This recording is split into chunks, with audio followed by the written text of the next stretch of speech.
നമസ്കാരം എൻ്റെ എല്ലാ കുട്ടികൾക്കും. പ്ലസ് വൺ ഇംപ്രൂവ്മെന്റ് ക്ലാസ് ഇങ്ങനെ അടിപൊളിയായിട്ട് ഞാൻ പഠിപ്പിച്ചുകൊണ്ടിരിക്കുന്നു. നിങ്ങൾ അടിപൊളിയായിട്ട് പഠിക്കുന്നുണ്ടോ ഇല്ലയോ എന്നൊരു ചെറിയ സംശയം ഇല്ലാതില്ല. കാരണം IPL കാര്യങ്ങളും ഒക്കെയാണ് എന്ന് പറഞ്ഞുകൊണ്ട് കാര്യമില്ല. നമ്മൾ മാർക്ക് മേടിച്ചേ പറ്റൂ. ആയുധാവേശം ഇപ്പം ഒരുപാട് പേര് ആയുധാവേശം നിലനിർത്തുന്നില്ല. പറയുന്നതൊക്കെ ഒന്ന് ശ്രദ്ധിച്ച് കേൾക്കുക. നമുക്ക് സമയം ദൈവം മാക്സിമം അനുവദിച്ചു തന്നിട്ടുണ്ട്. കഴിഞ്ഞ ദിവസമൊക്കെ ആദ്യമായിട്ട് ആദ്യത്തെ വീഡിയോ വോളിയം 22 ആയി പ്ലേലിസ്റ്റിനകത്ത് എനിക്കൊന്ന് പ്ലേലിസ്റ്റിനകത്ത് 21ാമത്തെ വോളിയം വരെ ഇട്ടിട്ടുണ്ട്. 22 വോളിയം കംപ്ലീറ്റ് ചെയ്തു. നമ്മുടെ 23ാമത്തെ വോളിയമാണ് ഇന്ന് എടുക്കുമ്പോൾ. അന്നേരം 23 ക്ലാസ് കഴിഞ്ഞു അല്ലേ, 9 യൂണിറ്റ് കഴിഞ്ഞു. ഇനി 10ാമത്തെ യൂണിറ്റാണ്. നിങ്ങൾ നന്നായിട്ട് സമയം നമുക്ക് ദൈവം തരുന്നതാണ്. ആ സമയം നന്നായിട്ട് വിനിയോഗിക്കുന്നവരെ എപ്പോഴും ഏത് രീതിയിലും ടോപ്പിലെത്താറുള്ളൂ. നിങ്ങൾക്കെല്ലാം ടോപ്പിലെത്താം, ഞാൻ ഉറപ്പ് പറയാം. എപ്പോഴും ആ കോൺഫിഡൻസ് എനിക്കും ഭയങ്കര കോൺഫിഡൻസ് ഉണ്ട്. കാരണം നിങ്ങൾ ടോപ്പിലെത്തും, ഉറപ്പാണ്, അതിന് സംശയമില്ല. ഞാൻ ലൈവിൽ പറഞ്ഞല്ലോ, നിങ്ങളുടെ പേരുകൾ ഉൾപ്പെടെ ഞാൻ നിങ്ങളുടെ വീണ്ടും റിസൾട്ട് കിട്ടിയതിനു ശേഷം ഞാൻ ലൈവിൽ പറയും ഉറപ്പായിട്ടും. കാരണം നിങ്ങളാണ് കാര്യമായിട്ട് പ്രിപ്പയർ ചെയ്യണം, നല്ലപോലെ വർക്ക് ചെയ്യണം. ഞാൻ കഴിഞ്ഞ ദിവസം പറഞ്ഞു, ഒരു ചാപ്റ്റർ വീതം ഒരു ദിവസവും പഠിക്കാൻ പറ്റുമെങ്കിൽ ഏറ്റവും നല്ലത് എഴുതി. ഞാൻ എപ്പോഴും പറയുന്ന ഒരു കാര്യം, നല്ല വൃത്തിയായിട്ട് എഴുതി ഡെറിവേഷൻസ് കംപ്ലീറ്റ് ചെയ്ത് പഠിക്കാൻ പറ്റണം. നമുക്ക് ഈ പലതരം സിറ്റുവേഷനിലൂടെ കടന്നു പോകുന്നവരാണ് നമ്മളെല്ലാം. ആരും ഈ ഒരു സിറ്റുവേഷൻ വളരെ പ്ലീസിങ്, പക്ഷെ നമ്മൾ പ്ലീസിങ് ആയിരിക്കണം. കാരണം എല്ലാ സിറ്റുവേഷനെയും തരണം ചെയ്യാൻ കൊച്ചുകുട്ടികൾ മുതൽ വലിയൊരു വരെയുള്ളവർ തയ്യാറായിരിക്കണം. കാരണം നമുക്ക് പലതരം സിറ്റുവേഷൻസ് വരുവാണെങ്കിൽ, സാമ്പത്തികമായിക്കോട്ടെ, ഇപ്പം കൊറോണയുടെ ഹെൽത്തിൻ്റെ പ്രശ്നങ്ങൾ എല്ലാം നമ്മൾ എല്ലാം തരണം ചെയ്തേ പറ്റൂ അല്ലേ. തരണം ചെയ്യണം, അതിനുള്ള കോൺഫിഡൻസ് വേണം. ഏത് രീതിയിൽ പോലും നമുക്ക് പഠിക്കാനുള്ള. കഴിഞ്ഞ ദിവസം ചോദിച്ച കുറേ പേര് ലൈവ് ചോദിച്ചൊരു കാര്യം ഞാൻ ഇന്ന് വളരെ കാര്യമായിട്ട് പറയാണ്. ഇത് നിങ്ങൾ ഒരിക്കലും ഓടിച്ചിട്ട് കാണുന്നത് കൃത്യമായിട്ട് കാണാം. സാർ പഠിച്ച രീതി എങ്ങനെയാണ് എന്നുള്ളതാണ്. ഞാൻ എൻ്റെ ഓൺലൈനിലെ കുട്ടികൾക്ക് ഡിസ്കഷൻ ഇൻട്രാക്ഷൻ സെക്ഷനിൽ പ്ലസ് ടുവിൻ്റെ ഓൺലൈനിൽ ചേർന്നവർക്ക് ഇൻട്രാക്ഷൻ സെക്ഷൻ ഞാനത് പറഞ്ഞു. ഞാനത് നിങ്ങൾക്ക് വേണ്ടി പബ്ലിക്കിന് വേണ്ടി പറയുകയാണ്. ഇപ്പോൾ നമ്മൾ ശരിക്കും ശ്രദ്ധിച്ചേക്കുക. ഞാൻ അത്യാവശ്യം കുഴപ്പമില്ലാതെ അത്യാവശ്യം നല്ല മാർക്ക് കിട്ടി, എല്ലാത്തിലും കുഴപ്പമില്ലാതെ മാർക്ക് മേടിച്ചതാണ്. ഞാൻ പഠിച്ച ഡിഗ്രിക്ക് ഫസ്റ്റ് ഇയർ ആയപ്പോൾ ഞാൻ ട്യൂഷൻ ഫീൽഡിൽ വന്നു. 2003 ട്യൂഷൻ ഫീൽഡിൽ വരുമ്പോൾ നിങ്ങൾക്കറിയാം, പ്രൈവറ്റ് ആയിട്ടുള്ള ട്യൂഷൻ 8, 9, 10, പ്ലസ് 1, പ്ലസ് 2 എല്ലാ ക്ലാസ്സുകാർക്കും ഞാൻ 2000 ഡിഗ്രി ഫസ്റ്റ് ഇയർ എന്ന് പറയുമ്പോൾ നിങ്ങളുടെ പറയാൻ കഴിഞ്ഞാൽ അടുത്ത വർഷം ആ രീതിയിൽ ഞാൻ ക്ലാസ് എടുക്കാൻ തുടങ്ങിയതാണ്. ഈ ക്ലാസ് തുടങ്ങാൻ തുടങ്ങുമ്പോൾ നിങ്ങൾ വിചാരിക്കുക നമുക്ക് അതിൻ്റെ കൂട്ടത്തിൽ എന്ത് ചെയ്യണം, പഠിക്കുകയും വേണം, ഫിസിക്സ് വേണം. പക്ഷേ ഞാൻ പഠിക്കുന്ന മെത്തേഡ് എൻ്റയർലി ഡിഫറെൻ്റ് ആണ്. ആ മെത്തേഡ് ഫോളോ ചെയ്യരുതെന്നാണ് ഞാൻ എൻ്റെ കുട്ടികളോട് എപ്പോഴും ഞാൻ പറയാറുള്ളത്. നിങ്ങളോടും എൻ്റെ കുട്ടികളോടൊപ്പം ഞാൻ പറയുന്നു, ഒരിക്കലും ആ മെത്തേഡ് ഫോളോ ചെയ്യരുത്. എന്നാൽ നിങ്ങൾ ഏത് മെത്തേഡ് പറയൂ സാർ ഇതാണ്. കാരണം ഞാൻ ചെയ്യുന്ന പറഞ്ഞാൽ, ഞാൻ എൻ്റെ പഠിക്കുന്ന കോളേജിലെ ലൈബ്രറിയിൽ നിന്ന് ബുക്സൊക്കെ നേരത്തെ എടുത്ത് വെക്കും. അവിടുത്തെ ലൈബ്രറിയിൽ അത്യാവശ്യം നമുക്ക് സഹായം ചെയ്ത് വെക്കും. അന്നേരം ബുക്സൊക്കെ നേരത്തെ എടുത്ത് ഞാൻ എല്ലാം കരുതി വെക്കും. നമ്മുടെ സിലബസ് അനുസരിച്ചുള്ള ബുക്കെല്ലാം, ഡിഗ്രിക്കാണെങ്കിൽ ഇന്ന ബുക്ക് ഒന്നുമില്ല. കുറേ നമുക്ക് വേണ്ടപ്പെട്ട കുറേ ബുക്സുകളെല്ലാം വായിച്ച് തീർക്കേണ്ട അല്ലെങ്കിൽ പഠിക്കേണ്ട ബുക്സെല്ലാം നേരത്തെ എടുത്ത് അങ്ങ് വെക്കും. ബാക്കിയുള്ള ദിവസങ്ങളെല്ലാം ക്ലാസ്സും കാര്യങ്ങളും എല്ലാം ആയിട്ട് പോകുന്നു. കോളേജിൽ കുഴപ്പമില്ലാതെ നല്ല രസമായിട്ടൊക്കെ പോകുന്നു. പക്ഷേ പരീക്ഷയുടെ ഒരു 3-4 ദിവസം മുമ്പേ ആണ് ഞാൻ സ്റ്റാർട്ട് ചെയ്യുന്നത്. പക്ഷേ എന്താണ് അവിടെ പ്രശ്നം? നമ്മളിലെ നൂലിന്മേൽ ഉള്ള കളി പോലാണ്. കാരണം 24 മണിക്കൂറിൽ 20 മണിക്കൂറെങ്കിലും പഠിച്ചാലേ തീരത്തുള്ളൂ. കാരണം വേറെ ഒന്നുമല്ല, ഞാൻ എൻ്റെ കൂട്ടത്തിൽ എൻ്റെ പ്രൊഫഷനോട് കൊണ്ടുപോകുന്ന ഒരാളാണ്. അന്നേരം കുട്ടികളെ പഠിപ്പിക്കണം, ഞാൻ പഠിക്കണം. അന്നേരം ഞാൻ പഠിക്കേണ്ട സമയം എനിക്ക് 4 ദിവസങ്ങളിൽ തീർത്ത് പോകണം. അന്നേരം മാക്സിമം പഠിക്കുക. നമ്മൾ വിചാരിക്കും നമ്മൾ കഷ്ടപ്പെട്ട് ഇരുന്ന് പഠിച്ചങ്ങ് തലയിറങ്ങിപ്പോൾ, ഒരുപാട് മണിക്കൂർ പഠിച്ചാൽ അങ്ങ് തലയിറങ്ങിപ്പോൾ. അങ്ങനെയൊന്നും തലയിറങ്ങി പോകുന്നില്ല. പക്ഷേ കൃത്യമായ പഠനത്തിന് അത്രയും വരത്തില്ല എൻ്റെ പഠനം. ഒരിക്കലും ഞാൻ സജസ്റ്റ് ചെയ്യത്തില്ല. പക്ഷേ എന്നാലും ഞാൻ പഠിക്കുന്ന രീതി എനിക്ക് ഇഷ്ടപ്പെട്ട അന്ന് ഞാൻ കണ്ട രീതി എൻ്റെ രീതിയാണ്. നിങ്ങൾക്കും അത് നോക്കാം. എൻ്റെ രീതിയിൽ ഒരെണ്ണം ഇത് മാത്രമേ ഉള്ളൂ. ഞാനൊരു 20 മിനിറ്റ് പഠിച്ചു കഴിഞ്ഞാൽ ഒരു 5 മിനിറ്റ് 10 മിനിറ്റ് ബ്രേക്ക് എടുക്കും. ഒരു 5 മിനിറ്റ് 10 മിനിറ്റ് ബ്രേക്ക് എടുക്കുക എന്ന് പറഞ്ഞാൽ, പോയി കിടന്ന് ഉറങ്ങി കഴിഞ്ഞാൽ പിന്നെ ഉറങ്ങി. രാത്രിയിലാണെങ്കിൽ ഉറങ്ങി, രാവിലെ അയ്യോ എൻ്റെ എല്ലാം പോയി എന്നിട്ട് അതിൻ്റെ കൂടെ അല്ലെങ്കിൽ ഇങ്ങനെ കാണുന്ന ഒരുപാട് പേരുണ്ടല്ലോ. നമ്മൾ ചുമ്മാ ഒന്ന് റെസ്റ്റ് എടുത്തിട്ട് വരാമെന്ന് പറഞ്ഞാൽ പിന്നെ ഉറങ്ങി പോയിട്ട് രാവിലെ എഴുതുമ്പോൾ അയ്യോ എൻ്റെ എല്ലാം പോയി. അങ്ങനല്ല, 20 മിനിറ്റ് കഴിഞ്ഞാൽ ഒരു 10 മിനിറ്റ് ഒന്ന് നടന്ന് ചെറിയൊരു പാട്ടോ എല്ലാം ഒന്ന് കേട്ട് പിന്നെ തിരിച്ച് അന്ന് ടി വിയാണ്, കൂടുതൽ മൊബൈൽ സെറ്റപ്പുകളൊന്നും ഇല്ല. ടി വിയിൽ ഒരു പാട്ടൊക്കെ എന്തെങ്കിലും ഇപ്പോൾ ഇതിനൊക്കെ ചാനലുകളുണ്ടല്ലോ, പാട്ടുകൾ കേൾക്കാനുള്ള ഇഷ്ടം പോലെ ചാനലുണ്ട്. അന്നേരം അത് കേട്ടിട്ട് പിന്നെ അതങ്ങ് തുടർച്ചയായിട്ട് പോലെ പിന്നെ 20 മിനിറ്റ് വരും, എന്നിട്ട് റിപ്പീറ്റ് ചെയ്ത് ഒന്നുകൂടെ ആദ്യത്തെ 20 മിനിറ്റ് പിടിച്ച് ഒന്നുകൂടെ റിപ്പീറ്റ് ചെയ്ത് നോക്കും. ഇങ്ങനെ കണ്ടിന്യൂസ് ആയിട്ട് എത്ര മണിക്കൂറും പഠിക്കാൻ പറ്റും. അത് ആർക്ക് വേണമെങ്കിലും ഇപ്പം വേണമെങ്കിലും നിങ്ങൾക്ക് ഇത് ട്രൈ ചെയ്താൽ വളരെ വളരെ നല്ലതാണ്. അന്നേരം 20 മിനിറ്റ് ഗ്യാപ്പ് ഇട്ടു, 20 മിനിറ്റ് പഠിച്ചു, 10 മിനിറ്റ് ഗ്യാപ്പ് എടുത്തു, അവസാനം 10 മിനിറ്റ് ഗ്യാപ്പും 20 മിനിറ്റ് ഗ്യാപ്പും 10 മിനിറ്റ് പഠിത്തം ആകരുത്, തിരിച്ചായി പോകരുത്. ഈ രീതിയിൽ നിങ്ങൾ പഠിച്ചു 20 മിനിറ്റ് പഠിക്കുക, 10 മിനിറ്റ് ഗ്യാപ്പ്, 20 മിനിറ്റ് പഠിക്കുക, 10 മിനിറ്റ് ഗ്യാപ്പ്. ഇങ്ങനെ ആകുമ്പോൾ നമുക്ക് ക്ഷീണമില്ലാതെ കണ്ടിന്യൂസ് ആയിട്ട് ഇരുന്ന് പഠിക്കാം. അത് എത്ര രാത്രി പുലർച്ചെ വരെ നമുക്ക് പഠിക്കാം. ഞാൻ അങ്ങനെ പഠിച്ച ഒരാളായതുകൊണ്ട് പറയണം. പക്ഷെ അത് ഞാൻ ഇതാകത്തില്ല. പക്ഷെ ഇപ്പം നിങ്ങൾക്ക് അങ്ങനെ പഠിച്ചാലുണ്ടല്ലോ നല്ല. എനിക്കൊക്കെ അങ്ങനെ കഷ്ടപ്പെട്ടതിനൊക്കെ ഭയങ്കര നല്ല റിസൾട്ട് കിട്ടിയിട്ടുള്ളതാണ്. അന്നേരം ഇതൊരു നല്ല ഒരു പോസിറ്റീവ് ഇതാണെന്ന് ഞാൻ പറയത്തില്ല. പക്ഷെ ഞാൻ പഠിച്ച രീതി ചോദിച്ചുകൊണ്ട് ഞാൻ പറയുകയാണ്, ഇങ്ങനെയൊക്കെ പഠിച്ചതാണ്. അന്നേരം കാര്യത്തിലേക്ക് നമ്മൾ കാടുകയറി പോണ്ട, കാര്യത്തിലേക്ക് വരാം. അന്നേരം ഇതൊക്കെ നിങ്ങൾ വിചാരിക്കുക, പഠിക്കാനുള്ള ടെക്നിക്സും സംഭവങ്ങളും ഒക്കെ നമുക്കൊക്കെ സാധിക്കും. എല്ലാം നമുക്ക് സാധിക്കാൻ പറ്റും. ഫ്രഷ് ആയിട്ട് ഒരു എക്സാം വരുമ്പോൾ നമ്മൾ വളരെ സീരിയസ് എടുക്കുക. ഇപ്പം നിങ്ങൾ ഫേസ് ചെയ്യാൻ പോകുന്ന 2 കാര്യങ്ങൾ ഇങ്ങനെയാണ്. +1 ഇംപ്രൂവ്മെന്റ്, നേരെ പബ്ലിക് എക്സാമിലോട്ട് പെട്ടെന്ന് കയറാൻ പോകുന്നു. +2 ഇങ്ങനെ ഭീകരാവസ്ഥയിൽ പുറത്ത് കിടക്കും. ഞാൻ +2 കുട്ടികളോട്, എൻ്റെ ഓൺലൈൻ കുട്ടികളോടും പറയുന്നത്, ഇപ്പം നിങ്ങളോടും പറയുന്ന ഒരു കാര്യം, സീരിയസ് ആയിട്ട് എടുക്കണം +1 ഇംപ്രൂവ്മെന്റ് എക്സാം. കാരണം ആദ്യം വരുന്ന പബ്ലിക് എക്സാം, എല്ലാ വോളിയൂംസും സമയമെടുത്ത് കണ്ടായാലും അത് പഠിച്ചു തീർക്കണം. കണ്ടാൽ മാത്രം പോരെ, അത് പഠിച്ച് തീർത്തിരിക്കണം. +2ന്റെ ഭാഗം എടുത്തുകൊണ്ട് വരുമ്പോൾ നിങ്ങൾ ശ്രദ്ധിക്കണം, +2 നല്ലപോലെ പഠിക്കാനുണ്ട്. അതായത് നമ്മൾ അതിനൊരു റെഗുലറായിട്ട് പഠിക്കണം. ഇപ്പം എൻ്റെ കുട്ടികൾക്ക് ഇപ്പം ഓൺലൈൻ ചേർന്ന് കേരളത്തിലുള്ള മിക്കവാറുള്ള കുട്ടികൾക്കെല്ലാം ഞാൻ പറയും 11 ബാച്ച് ഫുള്ളായി. അവർക്ക് ഞാനിപ്പം ഞായറാഴ്ച നിങ്ങളുടെ ഈ വീഡിയോ ഒക്കെ അടുത്ത ദിവസം അവർക്ക് ടെസ്റ്റ് പേപ്പറാണ്.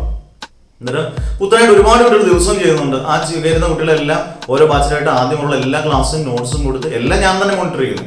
അല്ല അതിനകത്ത് വേറെ സ്റ്റാഫ് സംഭവങ്ങളൊന്നും, എല്ലാം ഞാൻ തന്നെ വൃത്തിയായിട്ട് മോണിറ്റർ ചെയ്യുന്നുണ്ട്. കൃത്യമായിട്ട് നോട്ട്സും എല്ലാം കൊടുത്ത് നല്ല അടിപൊളിയായിട്ടാണ് പോകുന്നത്. അന്നേരം നിങ്ങൾക്ക് +2 എന്താണ്, ഒരു ടെൻഷൻ വേണ്ട എന്നുള്ളതാണ്. +2 ഒരു ടെൻഷൻ ഉണ്ടാക്കാതെ നല്ല കംപ്ലീറ്റ് ആയിട്ട് അവർക്ക് അതിനുള്ള എല്ലാ ഗൈഡ് ലൈൻസും ഞാൻ കൊടുക്കുന്നുണ്ട്. അങ്ങനെ +2 അവർക്ക് ഓക്കെയാണ്. അതല്ലേ നമുക്ക് വേണ്ടത്. +1 അന്നേരം നല്ലപോലെ പഠിക്കാനുള്ളൊരു പാത്ത് ഞാൻ അവർക്ക് ഒരുക്കി കൊടുക്കുന്നുണ്ട്.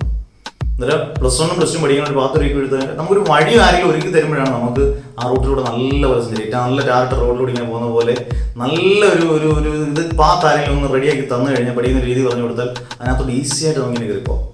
അപ്പം ഞാനത് അവർക്ക് കൊടുക്കുന്നുണ്ട്. +2ന്റെ ഓൺലൈൻകാർക്ക് അവർ എങ്ങനെ +2 പഠിക്കണം, എത്ര സമയം പഠിക്കണം എന്നൊക്കെയുള്ള കാര്യങ്ങളൊക്കെ പറഞ്ഞു കൊടുക്കുന്നുണ്ട്. അന്നേരം അതൊക്കെ ഞാൻ അവരുമായിട്ടുള്ള ഇൻട്രാക്ഷൻ സെക്ഷൻ ഒക്കെ ഉണ്ട്. ഞാനത് നിങ്ങൾക്കും എപ്പോഴും ഞാനൊരു വലിയ ഇതിനൊന്നും ഒക്ടോബർ 31 വരെ കുട്ടികളുടെ ആവശ്യപ്രകാരം മാത്രമാണ് ആ ഡേറ്റ് നീട്ടിയത്. ഒക്ടോബർ 31 വരെ നിങ്ങൾക്ക് ഏത് സമയവും വിളിച്ചാൽ കിട്ടത്തില്ല. ഏത് സമയം നിങ്ങൾക്ക് മെസ്സേജ് ചെയ്യാം വാട്സപ്പിനകത്ത്. ഇപ്പം ഞാൻ ക്ലാസ് എടുക്കുന്ന സമയമാണെങ്കിൽ ഉറപ്പായിട്ട് അത് ഞാൻ കോള് എടുക്കത്തില്ല. വൈകുന്നേരം 4 മണി മുതൽ, ഇപ്പം ഞാൻ കുറേ അതിരാവിലെ ക്ലാസ്സുകളൊക്കെ തുടങ്ങും. വൈകുന്നേരം 4 മണി മുതൽ നിങ്ങൾക്ക് 10 മണി വരെ, രാത്രി 10 മണി വരെ വിളിക്കാം. എത്രയും റെഗുലറായിട്ട് വൃത്തിയായിട്ട് പഠിച്ചു പോകുമോ, +2 അത്രയും പഠിച്ചു പോകുമോ. അല്ലെങ്കിൽ ഫിസിക്സ് ഭയങ്കര ടഫായിട്ട് നിങ്ങൾക്ക് ലാസ്റ്റ് നിമിഷങ്ങളിൽ തോന്നുന്നു നമുക്ക് ഒന്നും ചെയ്യാൻ പറ്റാത്ത മെയിൻ സർജറി പോലെ ആയിരുന്നു. ഇപ്പം നമുക്ക് പറയത്തില്ലേ, മുട്ടസൂചി വെച്ചെടുക്കാൻ പറ്റുന്ന സാധനം തൂമ്പ കൊണ്ടെടുക്കുന്ന അവസ്ഥ. അന്നേരം അത്രയും സിമ്പിളായ സാധനം നമുക്ക് ലാസ്റ്റ് കൊണ്ടുവന്നിട്ട് കുളവാക്കരുത്. എന്നിട്ട് നിങ്ങൾ അവസാനം +1 നല്ല ഉഗ്രം മാർക്ക് മേടിക്കും, +2 നാണ്ട് കേട്ടോ വാഴപ്പും. അങ്ങനെ വരരുത്. രണ്ടുകൂടെ കൂട്ടുമ്പോഴാണ് നമുക്ക് കമ്പൈൻ ചെയ്യുമ്പോഴാണ് നല്ല മാർക്ക് കിട്ടുന്നത്. അന്നേരം നിങ്ങൾക്ക് ഏത് സമയത്തും വിളിക്കാം, അഡ്മിഷൻ ചെയ്യാം, അതെല്ലാം നിങ്ങൾക്ക് ചെയ്യാം. അതിനുള്ള എല്ലാ ഫെസിലിറ്റീസ് ഒരുക്കിയിട്ടുണ്ട്. എല്ലാം ഓരോ ദിവസം കൂടുതൽ സ്റ്റെപ്പുകൾ വെച്ച് ആണ് ഞാൻ ഓൺലൈനിൻ്റെ ഫെസിലിറ്റീസ് ഒരുക്കുന്നത്. പലരും ചോദിച്ചാൽ ആപ്ലിക്കേഷൻ ഒക്കെ ഉറപ്പായിട്ടും അടുത്ത വർഷങ്ങളിലൊക്കെ, ഇപ്പം ഒട്ടും സമയമില്ല, അടുത്ത വർഷമൊക്കെ ഉറപ്പായിട്ടും ഫിസിക്സിന് ഒരു ആപ്ലിക്കേഷൻ ചെയ്യും, ഉറപ്പായിട്ടും ചെയ്യും, അതിന് സംശയം വേണ്ട. അന്നേരം ക്ലാസ്സുകളെല്ലാം നിങ്ങൾ കേൾക്കുക, നന്നായിട്ട് പഠിക്കുക. എന്തെങ്കിലും ഡൗട്ട്സ് ഉണ്ടെങ്കിൽ പലരും ചില ഡൗട്ട്സ് ഒക്കെ ചിലപ്പം എന്ന് പറഞ്ഞാൽ സമയം കിട്ടുന്നില്ല, ഭയങ്കരമായിട്ട് ക്ലാസ്സാണ്. പിന്നെ സൗണ്ട് എടുക്കണ്ട. ഞാൻ മൈക്ക് വെച്ചല്ല നിങ്ങൾ കേൾക്കുന്ന സൗണ്ട്. ഇപ്പം കാക്കയുടെയും കിളിയുടെയും ഒന്നും സൗണ്ട് നിങ്ങൾ കേൾക്കാത്ത എന്തുകൊണ്ടാണെന്ന് അറിയാം. യഥാർത്ഥത്തിൽ എൻ്റെ വീടിൻ്റെ ആസ്പെക്ട് ഷീറ്റിൽ വെള്ളം നന്നായിട്ട് വീഴും. മഴയൊക്കെ പെയ്ത് ഇടയ്ക്ക് നല്ല മഴയായിരുന്നല്ലോ. മഴ പെയ്തപ്പം ക്ലാസ് ഒട്ടും എടുക്കാൻ പറ്റാത്ത ചെറിയ മഴയൊക്കെയാണ് ഞാൻ ക്ലാസ് എടുത്ത് നമ്മളിങ്ങനെ പോയി അങ്ങ് പോകും. പക്ഷെ നല്ല മഴ ഞാനത് എൻ്റെ മാവലിക്കര ബാച്ചിൻ്റെ അവിടെ ഒരു മുറിയിലോട്ട് അങ്ങ് ഷിഫ്റ്റ് ചെയ്തു. ഇപ്പം നിങ്ങൾ നോക്കുമ്പോൾ കാക്കയുടെയും കിളിയുടെയും ഒന്നും പഴയ നൊസ്റ്റാൾജിയ നമുക്ക് കിട്ടുന്നില്ല. എനിക്കത് വലിയ നൊസ്റ്റാൾജിയ ആയിരുന്നു. അന്നേരം ക്ലിയർ ആയിട്ട് ഇപ്പം നിങ്ങൾക്ക് കേൾക്കാം, ഒരു പ്രശ്നങ്ങളും ഇല്ല. മറ്റേതും ക്ലിയർ ആയിട്ട് കേൾക്കാം. നമുക്ക് കണ്ടന്റ് കിട്ടാൻ എവിടെ ഇരുന്നാലും നമുക്ക് ക്ലിയർ ആയിട്ട് പഠിക്കാനാണെങ്കിൽ അതിനകത്തൊരു വിഷയമല്ല. ഇതെല്ലാം പറയുന്നത് നിങ്ങളെ ഒന്ന് മോട്ടിവേറ്റ് ചെയ്ത് എടുക്കണം. എന്നിട്ട് ക്ലാസ് തുടങ്ങുമ്പോൾ ഒരു ഫീലാണ്. അത് നിങ്ങളുടെ കമൻസിലും ആ ഫീലുണ്ട്. എനിക്ക് പഠിപ്പിക്കുമ്പോൾ ഭയങ്കര ഞാൻ ആസ്വദിച്ചാണ് പഠിപ്പിക്കുന്നത്. എങ്ങനെ പഠിപ്പിക്കാൻ തുടങ്ങിയ പോലെ അങ്ങനെയാണ്. ഇപ്പം വളരെ യൂട്യൂബിലൊക്കെ പല ക്ലാസ്സുകളും ഞാൻ കേൾക്കാറുണ്ട്. പക്ഷെ എനിക്ക് എൻ്റെതായിട്ടുള്ള ശൈലി ഉണ്ടായിരിക്കും. അതിനകത്ത് കുറ്റം എന്തോ എനിക്ക് കിട്ടത്തില്ല. പക്ഷെ ഞാൻ പരമാവധി നിങ്ങളുമായിട്ട് ഇൻട്രാക്ട് ചെയ്ത് ഏത് കൊച്ചു കുഞ്ഞിനെ പോലും മനസ്സിലാവുന്ന രീതിയിൽ പഠിപ്പിച്ചു തരാനാണ് ശ്രമിക്കുന്നത്. ഇതൊക്കെ നിങ്ങൾ ശ്രദ്ധിക്കുക. +2 ഓൺലൈൻ, +1 ഇംപ്രൂവ്മെന്റ്, ഇതൊന്നും നിങ്ങൾ വിട്ടുകളായിരിക്കുക. +2 വളരെ ശ്രദ്ധിക്കുക. എപ്പോൾ ഓൺലൈൻ നിങ്ങൾ മെസ്സേജ് ഇട്ടാലും ഞാൻ പിന്നീട് മെസ്സേജിന് റിപ്ലൈ ചെയ്ത് തരാം. എല്ലാം ഞാൻ ക്ലിയർ ആക്കി തരാം. +2 സേഫായിട്ട് റെഗുലറായിട്ട് പഠിച്ച് പോകണം, ശ്രദ്ധിക്കുക. അന്നേരം ബാക്കി എൻ്റെ എല്ലാ ക്ലാസ്സുകളും ഈ രാവിലെ മുതൽ രക്ഷപ്പെടുന്ന 10ാം ക്ലാസ് CBSE 10ാം ക്ലാസ് സ്റ്റേറ്റും ഒക്കെ തുടങ്ങി. എന്നിട്ട് നിങ്ങൾക്ക് അറിയാവുന്ന കുട്ടികൾക്ക് എല്ലാം ഇത് ഷെയർ ചെയ്ത് ഉറപ്പായിട്ട് ഷെയർ ചെയ്യുന്ന ഒരു പൈസ നമുക്ക് അതില്ല. ഷെയർ ചെയ്ത് കൊടുക്കുക. കാരണം എപ്പോഴും ഞാൻ പറയുന്നുണ്ട്, എഡ്യൂക്കേഷൻ ചാനൽ എന്ന് പറഞ്ഞു കഴിഞ്ഞാൽ ഭയങ്കര സ്ലോ ആയിട്ട് ഗ്രോ ചെയ്യുന്ന സാധനം അല്ലേ. കാരണം വളരെ എന്റർടൈൻമെന്റ് അല്ലേ, നമ്മളായാലും ആരായാലും പെട്ടെന്ന് കാണാൻ പോകുന്നത്. എഡ്യൂക്കേഷൻ ചാനൽ വളരെ സ്ലോ ആണ്. അത് വലുതാക്കേണ്ടത് നിങ്ങളാണ്. ഞാൻ എന്നും ഒരു 5 കൊല്ലം കഴിഞ്ഞാലും ഞാൻ പറയും, 2020 എൻ്റെ +2 കുട്ടികളാണ്, +1 ഇംപ്രൂവ്മെന്റ് +2 കുട്ടികളാണ് എന്നെ ഈ ലെവലിൽ കേരളത്തിൽ അല്ലെങ്കിൽ കേരളത്തിന് പുറത്ത് കുറച്ചൊക്കെ ഓഡിയൻസിൽ സ്റ്റുഡൻസിൽ എത്തിക്കാൻ കാരണം. ഉറപ്പായിട്ട് നിങ്ങളാണ്, ഒരിക്കലും മറക്കത്തില്ല. അതിന് ഒരുപാട് താങ്ക്സ്. എന്നിട്ട് നമുക്ക് അടുത്ത കാര്യത്തിലേക്ക് പോവാം. നമ്മുടെ പഠിക്കാൻ പോകുന്ന 9 യൂണിറ്റ് കംപ്ലീറ്റ് ചെയ്തു. 10ാമത്തെ യൂണിറ്റ് പഠിക്കാൻ പോവാണ്. ട്വിസ്റ്റ് ഇട്ട് പറയാം. ഇപ്പൊ ട്വിസ്റ്റ് പറയുമ്പോഴേ നിങ്ങൾ പറയും, ഇത് നമ്മൾ ഭയങ്കരമായിട്ട് നമ്മൾ +1 ഇംപ്രൂവ്മെന്റ് ഭയങ്കര വർക്ക് ചെയ്ത് പഠിക്കണം. വർക്ക് ചെയ്യണമെങ്കിൽ നമുക്ക് എനർജി വേണം, പവർ വേണം അല്ലേ. ഇപ്പം കിട്ടിയല്ലോ, വർക്ക് പവർ ആൻഡ് എനർജി, അല്ലെങ്കിൽ വർക്ക് എനർജി ആൻഡ് പവർ. 10ാമത്തെ യൂണിറ്റ് സിമ്പിളായി പഠിക്കാം, അടിപൊളിയായിട്ട് പഠിക്കാം. വർക്ക് എനർജി പവറിൽ കുറേ സാധനങ്ങളുണ്ട്. വർക്ക് എനർജിയും പവറും പഠിച്ചതിന് ശേഷം കൊളീഷൻസ് എന്ന് പറയുന്ന ഭാഗമുണ്ട്. ഇലാസ്റ്റിക് കൊളീഷൻ, ഇൻഇലാസ്റ്റിക് കൊളീഷൻ, രസമായിട്ട് ഡെറിവേഷനൊക്കെ പഠിച്ച് അടിപൊളിയായിട്ട് നമുക്ക് ഓക്കെ വാ. എന്നാലും നമുക്ക് നമ്മുടെ 10ാമത്തെ കണ്ടിന്യൂഷനിലെ 10 യൂണിറ്റ് 9 യൂണിറ്റ് കഴിഞ്ഞ് 10ാമത്തെ യൂണിറ്റ് വർക്ക് എനർജി പവർ, അല്ലെങ്കിൽ വർക്ക് പവർ എനർജി, നല്ല പവറായിട്ട് എനർജി ആയിട്ട് വർക്ക് ചെയ്യാം. നിങ്ങൾ റെഡിയാണ്? ഓക്കെ. അന്നേരം ഒരു കാര്യം എന്ന് പറഞ്ഞോട്ടെ, പലരും എന്നോട് ചോദിക്കുന്ന സംശയം, ഒരുപാട് പേര് ചോദിക്കുന്നത്, സാറേ 12 ചാപ്റ്ററേ ഉള്ളൂ, 15 ചാപ്റ്ററില്ലേ? ഞാൻ ആ ഹീറ്റ് ആൻഡ് തെർമോഡൈനാമിക്സ് എന്ന് പറയുന്ന ചാപ്റ്ററിനകത്തെ തെർമൽ പ്രോപ്പർട്ടീസ്, കൈൻഡി തിയറി, ഇതെല്ലാം ചേർന്ന 3 ചെറിയ ചാപ്റ്റർ ഒറ്റ ചാപ്റ്റർ ആയിട്ടാണ് ഗംഭീരമായിട്ട് അത് ഒറ്റ യൂണിറ്റ് ആക്കും. അതിനെയാണ് ഞാൻ ഹീറ്റ് ആൻഡ് തെർമോഡൈനാമിക്സ് എന്ന് ഞാൻ പറയുന്നത്.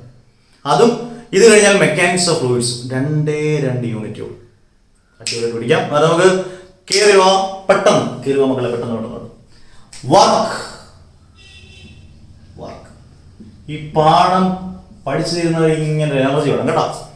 അന്നേരം വർക്ക് എന്ന് പറഞ്ഞാൽ എന്താ? ഇപ്പം ഞാൻ ഇങ്ങനെ നിൽക്കുക, ഞാൻ വർക്ക് ചെയ്യുന്നുണ്ടോ? ഇല്ല. നിങ്ങൾ പഠിക്കുകയാണ് എന്ന് പറയുന്നത്, നമ്മളൊന്ന് യഥാർത്ഥത്തിൽ വർക്കിന് കൃത്യമായ ഒരു ഡെഫിനിഷൻ പറഞ്ഞാൽ, ഈ വസ്തു ഞാൻ ഫോഴ്സ് കൊടുത്താണ് ഇങ്ങോട്ട് നീക്കി, അല്ലെങ്കിൽ തിരിച്ച് ഇങ്ങോട്ട് നീക്കി എന്ന് പറയുമ്പോൾ ഞാൻ ഫോഴ്സ് കൊടുത്തൊരിടത്തോട്ട് ഡിസ്പ്ലേസ് ചെയ്യും, അന്നേരം വർക്കായി. ഞാൻ ചുമ്മാ നീക്കുമ്പോൾ വർക്കല്ല. അന്നേരം യഥാർത്ഥത്തിൽ വർക്കിനെ നമ്മൾ ചെറിയ ക്ലാസ്സിൽ പഠിച്ചേക്കുന്ന 9ാം ക്ലാസ്സിൽ 8ാം ക്ലാസ്സിലൊക്കെ പഠിച്ച work is the product of force and displacement. Simple. Work is the product of force and displacement. Simple അല്ലേ? അന്നേരം ഇതിനെ നമ്മളൊരു ഹയർ ക്ലാസ്സിലോട്ട് വരുമ്പോൾ കുറച്ചുകൂടെ ഒന്ന് ഗ്രാൻഡ് ആയിട്ട് പഠിക്കണം. അന്നേരം അതിന്റെ ഡെഫിനേഷൻ ചെറിയ ചേഞ്ച് വന്നു. Work is A scalar product of force and displacement. അന്നേരം ഞാൻ അതങ്ങ് എഴുതി വരാം, സമയം കളയണ്ട. Work is A scalar product എന്ന് പറയുന്ന മറ്റൊരു പേര് ഡോട്ട് പ്രോഡക്റ്റ് ആണ്. അന്നേരം ഡോട്ട്. യെസ്. അന്നേരം W is equal to F dot S. ഇനി ഈ A dot B എന്ന് പറഞ്ഞാൽ എന്താണ്? AB cos theta. നമ്മൾ സ്കെയിലർ പ്രോഡക്റ്റും ഡോട്ട് പ്രോഡക്റ്റും ഒക്കെ മോശം പ്ലെയിനകത്ത് പഠിച്ചതാണ് മക്കളെ അല്ലേ? അന്നേരം F dot S എന്ന് പറഞ്ഞാൽ എന്താണ്? FS cos theta. A dot B AB cos theta ആണെങ്കിൽ F dot S എന്ന് പറഞ്ഞാൽ FS cos theta. നല്ല മെയിൻ രണ്ട് ഇക്വേഷൻ നമുക്ക് ഇങ്ങനെ കിട്ടി. ഓക്കെ വാ. ഇങ്ങനെ രസിച്ച് പഠിക്കണം, ആസ്വദിച്ച് നല്ല മനസ്സിലാക്കി പഠിക്കാം. ഇനി സ്റ്റാൻഡേർഡ് യൂണിറ്റ് SI സിസ്റ്റത്തിനകത്ത് വർക്കിന്റെ യൂണിറ്റ് എന്ന് പറയുന്നത് നിങ്ങൾക്ക് അറിയാം. സ്റ്റാൻഡേർഡ് യൂണിറ്റ് എന്ന് പറയുന്നത് ജൂളാണ് അല്ലേ? ഇനി സി ജി സിസ്റ്റത്തിനകത്തുള്ളത് ഞാൻ ഡയമെൻഷനകത്ത് മൂന്നാമത്തെ യൂസ് ചെയ്ത convert unit from one system into another. അതിനകത്ത് നമ്മൾ കൺവേർട്ട് 1 ജൂൾ ഇൻറ്റു 10⁻⁷ എർഗ് അല്ലേ? നമ്മൾ അതിന്റെ റിലേഷൻ പഠിച്ചിട്ടുണ്ട്. 1 ജൂൾ എന്ന് പറയുന്നത് 10⁻⁷ എർഗ് ആണ്. ഇത് തമ്മിലുള്ള റിലേഷൻ എല്ലായി സ്റ്റാൻഡേർഡ് യൂണിറ്റ് ജൂൾ ആണ്. സി ജി സിസ്റ്റത്തിനകത്ത് എർഗ് ആണ്. ഇതൊക്കെ പരീക്ഷയ്ക്ക് ചോദിക്കാം. 1 ജൂൾ എന്ന് പറയുന്നത് 10⁻⁷ എർഗ് ആണ്. ക്ലിയർ? ഇനി മറ്റൊരു യൂണിറ്റ് വേണമെങ്കിൽ പറയാം. ഫോഴ്സിന്റെ യൂണിറ്റ് ന്യൂട്ടൺ ആണ്. ഡിസ്പ്ലേസ്മെന്റ് മീറ്റർ ആണ്. ന്യൂട്ടൺ മീറ്റർ എന്ന് പറഞ്ഞാൽ തെറ്റൊന്നുമില്ല. ഓക്കെ, അങ്ങനെ യൂണിറ്റ് പറയാം. ഇനി ഡയമെൻഷൻ പറഞ്ഞേ. ഫോഴ്സിന്റെ ഡയമെൻഷൻ വളരെ ഇമ്പോർട്ടന്റ്. ഡയമെൻഷൻ ഫോഴ്സിന്റെ mL(T⁻² into displacement L mL²T⁻². Purse ആയിട്ടൊക്കെ പഠിച്ച വർക്കിന്റെ എനർജിയുടെ ഒക്കെ ഡയമെൻഷൻ സെയിം ആണ്. അന്നേരം എന്താണ് വർക്ക് എന്നൊരു ഇൻട്രോ കിട്ടിയില്ലേ? ഇൻട്രോ സൂപ്പറായില്ലേ? ഈസി അല്ലേ? അന്നേരം നമുക്കിനി ടൈപ്സ് ഓഫ് വർക്ക്, പലതരം വർക്കുണ്ട്. Positive work, negative work, zero work, detailed ആയിട്ട് പഠിക്കും. ഓക്കെ, അത് നമുക്ക് പോസിറ്റീവ് വർക്കും നെഗറ്റീവ് വർക്കും സീറോ വർക്കും ആംഗിൾ വെച്ചും അല്ലാതെയൊക്കെ എക്സാമ്പിൾ ഒക്കെ വെച്ച് നല്ല അടിപൊളിയായിട്ട് പഠിക്കാം. അന്നേരം ആദ്യം ശ്രദ്ധിച്ച് പഠിക്കുക, അടിപൊളിയായിട്ട് പഠിക്കുക, മനസ്സിലാക്കി പഠിക്കുക. Positive work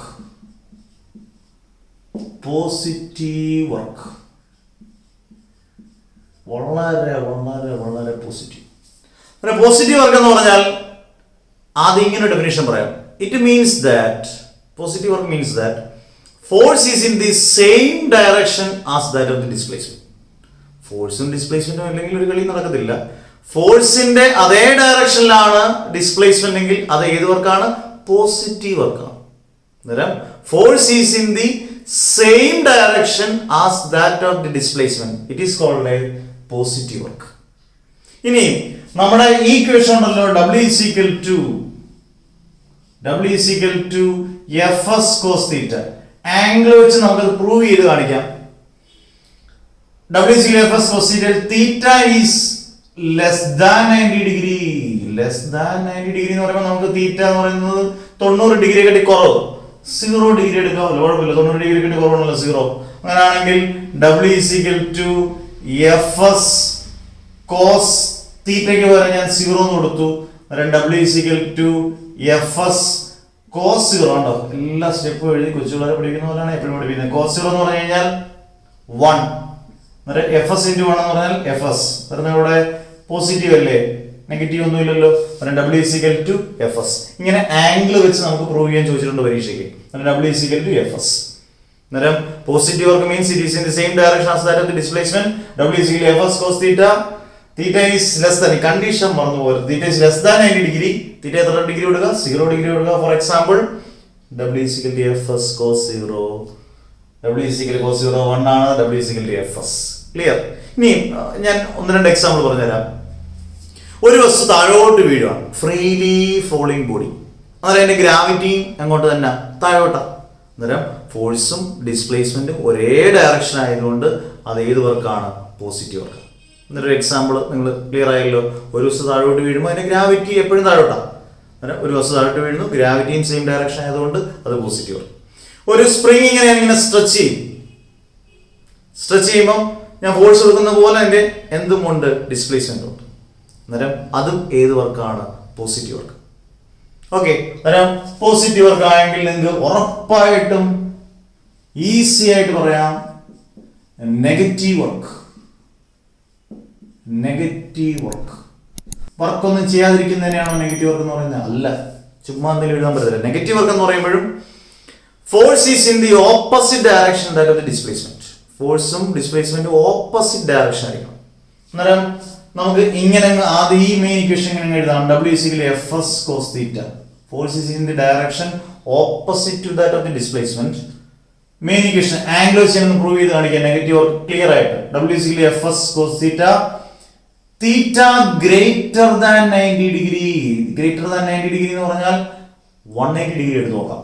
Theta is equal to 180 degree. Okay. അന്നേരം W is equal to Fs cos 180. cos 180 എന്ന് പറഞ്ഞാൽ -1 ആണ്. അങ്ങനെയാണെങ്കിൽ W is equal to fs into -1 എന്ന് പറഞ്ഞാൽ W is equal to -fs. കണ്ടോ, ഇത് പോസിറ്റീവായി, ഇത് നെഗറ്റീവ് വർക്കായി. പ്രൂവ് ചെയ്ത് കാണിച്ചെന്നില്ലേ? നിങ്ങൾ പഠിച്ചിട്ടുള്ളവരാണ്, പഠിക്കാത്തത് എല്ലാവർക്കും മനസ്സിലാകുമോ? W is equal to -fs, negative work. Example പറഞ്ഞാൽ മുമ്പ് ഒരു വസ്തു താഴോട്ട് വീണപ്പം ഗ്രാവിറ്റി താഴോട്ട് ആണെങ്കിൽ അത് പോസിറ്റീവ്. എന്നാൽ ഞാനൊരു വസ്തു മുകളിലോട്ട്, നമ്മൾ കിണറ്റിൽ നിന്ന് വെള്ളം കോരും, മുകളിലോട്ടാണ് ലിഫ്റ്റ് ചെയ്യുന്ന ഒരു വസ്തുവിനെ മണ്ടക്കോട്ട് ലിഫ്റ്റ് ചെയ്യുക, ഗ്രാവിറ്റി എപ്പോഴും താഴോട്ട്. അന്നേരം ഫോഴ്സും ഡിസ്പ്ലേസ്മെന്റും ഓപ്പോസിറ്റ് ഡയറക്ഷൻ. അതെന്ത് വർക്കാ? നെഗറ്റീവ് വർക്കായില്ലേ? ഇനി ഒരു ട്വിസ്റ്റിങ് ചെയ്ത എളുപ്പത്തിൽ നമുക്ക് കണ്ടുപിടിക്കാം ഒരു വർക്ക് പോസിറ്റീവ് ആണോ നെഗറ്റീവ് ആണോ സീറോ ആണോ, അങ്ങനെ കുറെ ക്വസ്റ്റ്യൻ ചോദിച്ചിട്ടുണ്ട്. അത് നമുക്കൊരു എക്സാമ്പിൾ പറയാം. ഈ ഫ്രിക്ഷൻ, റിട്ടാർഡേഷൻ, റെസിസ്റ്റീവ് ഫോഴ്സ്, ഇങ്ങനെയുള്ള വാക്കുകളെല്ലാം നിങ്ങൾ ഓർത്തിരിക്കുമല്ലോ. ഏതൊക്കെ ഞാൻ പറഞ്ഞേ?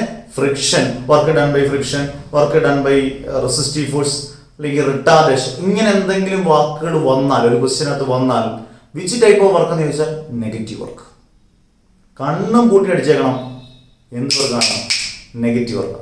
Work done by friction is a negative work.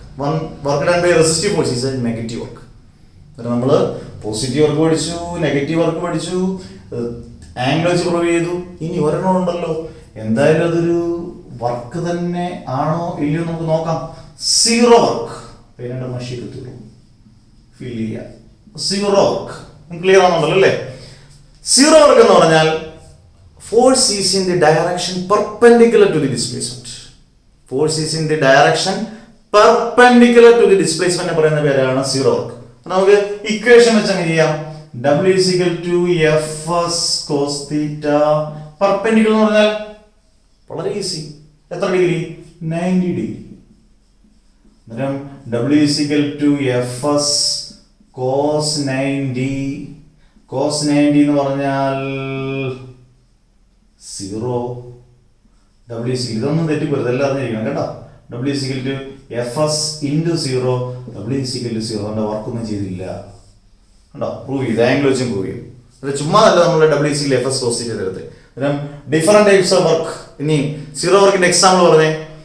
ഞാൻ ഇങ്ങനെ ചുമ്മാ നിൽക്കുന്നു, അതൊക്കെ സീറോ വർക്ക്. ഞാൻ വർക്ക് ചെയ്യുന്നൊന്നുമില്ല, അത് സീറോ വർക്ക് അല്ല. പറയുകയാണെങ്കിൽ when we try to push a stationary locomotive, ഇങ്ങനെയുള്ള വാക്കുകൾ ഉപയോഗിക്കുന്നതെന്ന് അറിയോ? ഈ അധ്യാപകർ നോക്കുമ്പോഴേ ഹൈഫൈ കുറെ വാക്കുകളൊക്കെ ആണെങ്കിൽ ശരിയാണെങ്കിൽ ഇവര് മാറും വായിക്കൊരുത്തരും. ചുമ്മാതെ കുറെ നമ്മുടെ ശശി തരൂരൊക്കെ പറയുന്ന പോലെ ചറവറ ഇംഗ്ലീഷ് തെറ്റിച്ച് എഴുതുകയും ചെയ്യരുത്. അദ്ദേഹം പറയുന്നതെല്ലാം കറക്റ്റാണ്, പക്ഷെ നമ്മൾ ചുമ്മാ അടിച്ചേർക്കാനല്ല. ഇപ്പൊ ഇത് ഈ വാക്കുകൾ ശ്രദ്ധിച്ച് നോക്കിയേ. When we try to push a stationary locomotive. Locomotive എന്ന് പറഞ്ഞാൽ വെഹിക്കിൾ എന്നുള്ള അർത്ഥമേ ഉള്ളൂ. അന്നേരം ഒരു സ്റ്റേഷനായിട്ട് എടുക്കുന്ന ഒരു വസ്തു, ഒരു വെഹിക്കിളിനെ നമ്മൾ പുഷ് ചെയ്യുന്നു, but it does not move ചെയ്യുന്നില്ല. പുഷ് ചെയ്ത് നോക്കുകയാണ്. ഒരു ബസ് ഞാൻ ഇങ്ങനെ തെള്ളി നോക്കുകയാണ്, പക്ഷെ അത് നീങ്ങുന്നില്ല. അല്ലെങ്കിൽ ഒരു ചെറിയ വാഹനം ഞാൻ ഇങ്ങനെ തെള്ളി നോക്കുകയാണ്, നീങ്ങുന്നില്ല. നീങ്ങിയാലല്ലേ ഉള്ളൂ ഡിസ്പ്ലേസ്മെന്റ്, ഉണ്ടെങ്കിലല്ലേ ഉള്ളൂ വർക്കുള്ളൂ. അന്നേരം അവിടെ ഏത് വർക്കാണ്? സീറോ വർക്കാണ്.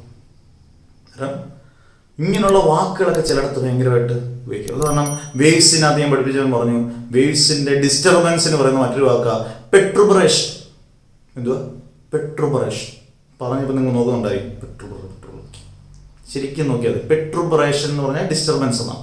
അന്നേരം ഓക്കെ, അന്നേരം നമ്മൾ കഴിഞ്ഞു positive work, negative work, zero work with examples. Clear? അടുത്ത അടിപൊളി. അടുത്ത വളരെ ഇമ്പോർട്ടൻ്റ് ആയിട്ട് topic conservative and non conservative force. എന്താണ് കൺസർവേറ്റീവ് ഫോഴ്സ്, എന്താണ് നോൺ കൺസർവേറ്റീവ് ഫോഴ്സ്? എൻ്റെ എക്സാമ്പിൾ ഒക്കെ അറിഞ്ഞിരിക്കണം. ആദ്യം അതിന്റെ ഡെഫിനിഷൻ ഞാൻ പറയാം. Conservative force: a force is said to be conservative. A force is said to be conservative if the work done by moving a body is independent of path but depends only on the initial and final position. നമ്മൾ എന്ത് തേങ്ങ പോലെയാ sir പറയുന്നത്, എന്ത് ഈ പറയുന്നത്, എന്ത് മനസ്സിലായില്ല തോന്നിയോ എന്ന് പറഞ്ഞ സിമ്പിളായിട്ട് ഞാൻ പറഞ്ഞുതരാം. രണ്ട് തൂൺ ഇങ്ങനെ നിൽക്കുന്നു വെച്ചു. ഒരറ്റത്തൊരു തൂണ്, മറ്റേറ്റത്തൊരു തൂണ്.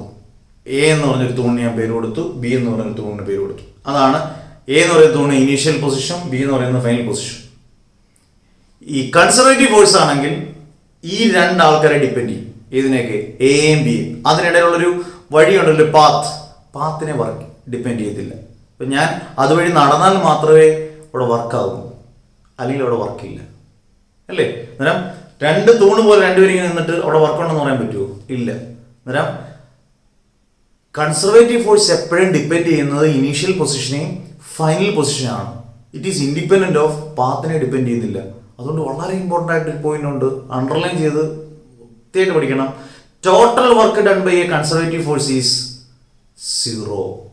Total work done by a conservative force is 0 എന്ന് പറഞ്ഞാൽ എന്താ? കാരണം അവിടെ വർക്ക് ചെയ്യുന്നില്ല, നമ്മൾ മൂവ് ചെയ്യുന്നില്ല, പാത്തിലൂടെ മൂവ് ചെയ്യുന്നേ ഇല്ല. അന്നേരം ടോട്ടൽ വർക്ക് ഡൺ എന്ന് പറഞ്ഞാൽ എന്താണ്? 0. ക്ലിയർ? ഇതിന്റെ ഓപ്പോസിറ്റ് പഠിച്ചാൽ മതിയല്ലോ അടുത്തതിൽ വരുമ്പോൾ. ഇനി ഇതിന്റെ എക്സാമ്പിൾ, റെയർ ആയിട്ടുള്ള എക്സാമ്പിൾ ആണ് ഗ്രാവിറ്റേഷണൽ ഫോഴ്സ്. അല്ല, റെയർ എന്ന് പറഞ്ഞാൽ കുറച്ച് എക്സാമ്പിൾസേ ഉള്ളൂ, അത് കൃത്യമായിട്ട് ഓർക്കുക. Gravitational force, electrostatic force, magnetic force, ഇതെല്ലാം കൺസർവേറ്റീവ് ഫോഴ്സ് ആണ്. ഇപ്പം ഗ്രാവിറ്റേഷൻ ഫോഴ്സ് ഏതുതരം ഫോഴ്സ് ആണ്? Conservative force.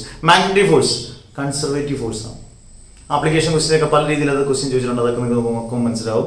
പിന്നെ കൺസർവേറ്റീവ് ഫോഴ്സ് മനസ്സിലായെങ്കിൽ എളുപ്പത്തിന് നിങ്ങൾ നോൺ കൺസർവേറ്റീവ് ഫോഴ്സ് പോലെ പറഞ്ഞേ, അത് ഏതിനെ ഡിപ്പെൻഡ് ചെയ്യത്തില്ല?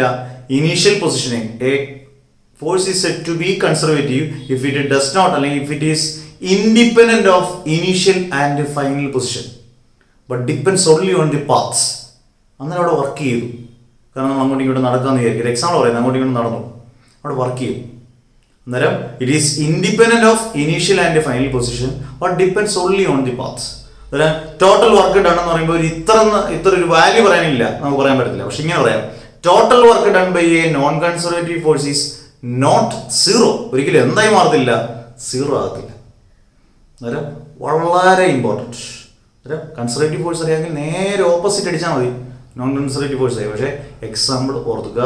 നോൺ കൺസർവേറ്റീവ് ഫോഴ്സിന് 2 എക്സാമ്പിൾ, വളരെ important example. Friction, force of viscosity. ഫ്ലൂയിഡ്സിനകത്തൊക്കെ നമ്മൾ വിസ്കോസിറ്റിയെ കുറിച്ചൊക്കെ അങ്ങ് അലങ്കരിക്കും, തകർക്കും. അന്നേരം ഫ്രിക്ഷനും ഫോഴ്സ് ഓഫ് വിസ്കോസിറ്റിയും നോൺ കൺസർവേറ്റീവ് ഫോഴ്സിന് എക്സാമ്പിൾ. ഒരുപാട് വർഷം ചോദിച്ചിരിക്കുന്ന ക്വസ്റ്റ്യനാണ്. കൺസർവേറ്റീവ് ഫോഴ്സും നോൺ കൺസർവേറ്റീവ് ഫോഴ്സും. പെട്ടെന്ന് ഒന്നുകൂടെ, കൺസർവേറ്റീവ് ഫോഴ്സ് ആണെങ്കിൽ which is independent of path but depends only on the initial and final position. Total work done by conservative force is 0. Non-conservative force it depends only on the path but it is independent of initial and final position. Total work done by a non-conservative force is not 0. രണ്ടിൻ്റെ example ഓർത്തിരിക്കുക. പെട്ടെന്ന് പറയാം, ഞാൻ എൻ്റെ ഒപ്പം നിങ്ങൾ പെട്ടെന്ന് പറയണം. ഞാൻ ചോദിക്കുക ഏതൊക്കെ തരം ഫോഴ്സാണ്? മാഗ്നറ്റിക് ഫോഴ്സ് ഏതുതരം ഫോഴ്സാണ്? Conservative force. Force of viscosity non conservative force. Friction non conservative force. Gravitational force conservative force. ഇങ്ങനെ വേണം പഠിക്കാൻ.